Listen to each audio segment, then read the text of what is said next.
बिस्मिल्लाहिर्रहमानिर्रहीम। अस्सलाम वालेकुम वरहमतुल्लाहि वबरकातुहू। उम्मीद है आप सब खैर आफियत के साथ होंगे, ठीक ठाक होंगे।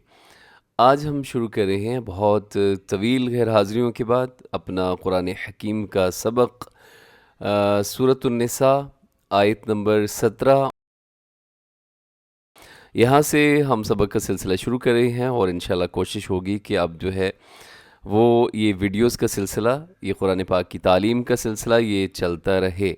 आप भी दुआ कीजिएगा, हमारे लिए इस्तिकामत के लिए दुआ कीजिएगा ताकि ये सिलसिला कुरान हकीम की तालीम का ये चलता रहे। और सैकड़ों के हिसाब से लोगों के मैसेजेस आए जिसमें उन्होंने पूछा कि आप सबक क्यों नहीं पढ़ा रहे। तो अब हम अल्लाह की तौफीक से ये सिलसिला दोबारा शुरू कर रहे हैं, तो आप दुआ कीजिए ताकि ये चलता रहे। तो आज हम शुरू करेंगे आयत नंबर 17, ये सूरतुन निसा है। तो शुरू करते हैं आज का सबक। बिस्मिल्लाहिर्रहमानिर्रहीम। इन्नमत्तौबतु अलल्लाहि लिल्लज़ीना यअमलूनस्सूअ बिजहालतिन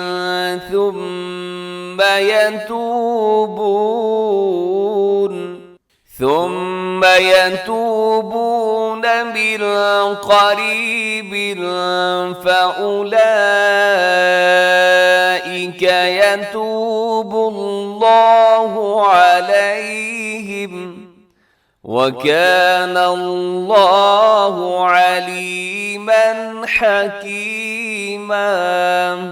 इस आयत मुबारक की तजवीद देखिएगा। सबसे पहले इन्नमत्तौबतु, इन्नमा नून के ऊपर तशदीद की वजह से यहाँ पे हम करेंगे गुन्ना, जिसे कहते हैं गुन्ना ज़बानी। तौबतु को तौबतु आपने नहीं पढ़ना, ता ज़बर वाओ, तौ तौ इसे ताओ करके नहीं आपने बोलना।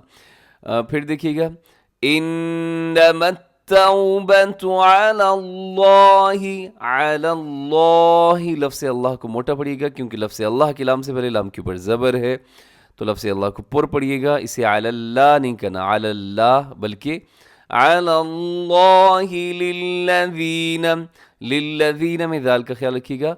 यअमलूनस्सूअ बिजहालतिन थुम्मा यतूबून।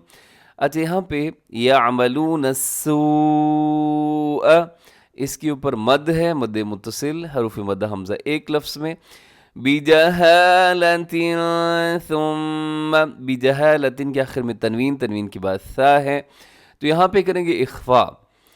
और इख्फा का मतलब ये है कि आवाज़ को नाक में छुपाएंगे। कैसे पढ़ेंगे आप इसको? बिजहालतिन थुम्मा, आगे थुम्मा में मीम मुशद्दद है तो वहाँ गुन्ना हो गया। नून के ऊपर तशदीद हो, शद हो, या मीम के ऊपर शद हो, वहाँ पे गुन्ना करते हैं। थुम्मा यतूबून मिन क़रीबिन, मिन क़रीब यहाँ भी इख्फा है, क़ाफ मोटे रखिएगा, इसे क़रीबिन ऐसे बोलना है अपने। और फिर आगे भी इख्फा है क्योंकि क़रीबिन के आखिर में तनवीन, तनवीन के बाद फ़ा है तो यहाँ पे इख्फा होगा।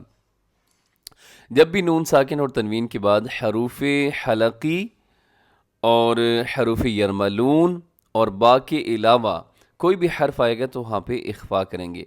मिन क़रीबिन फ़उलाइका यतूबुल्लाहु अलैहिम, फ़उलाइका भाई मद्दे मुत्तसिल है, वाजिब है 5 सेकंड तक, 4 से 5 सेकंड लंबा कीजिएगा। यतूबुल्लाहु लफ्ज़ अल्लाह को मोटा रखिएगा और अलैहिम में अलैहिम नहीं बोलना आपने, अलैहिम आखिर में मीम साकिन है तो उसके बाद रमूज़ औक़ाफ़ में से तो है, वक्फ़ कर दीजिएगा। वक्फ़ मुतलक यानी यहाँ पे वक्फ़ करना ज़रूरी है, बेहतर है, यहाँ वक्फ़ आप कर दीजिए। आगे वकानल्लाहु अलीमन हकीमा, वकानल्लाहु लफ्ज़ अल्लाह मोटा रखिएगा, अलीमन पे तनवीन के बाद हा हरूफ हलकी आ गया तो यहाँ पे इजहार करेंगे, इजहार हलकी जिसे कहते हैं कि गुन्ना नहीं करेंगे, तेज़ी से पढ़ देंगे। इसके साथ ही हमारा आज का सबक मुकम्मल हुआ। दुआ में याद रखिए, हमेशा सलामत रहें, खुश रहें। अस्सलामु अलैकुम वरहमतुल्लाहि वबरकातुहू।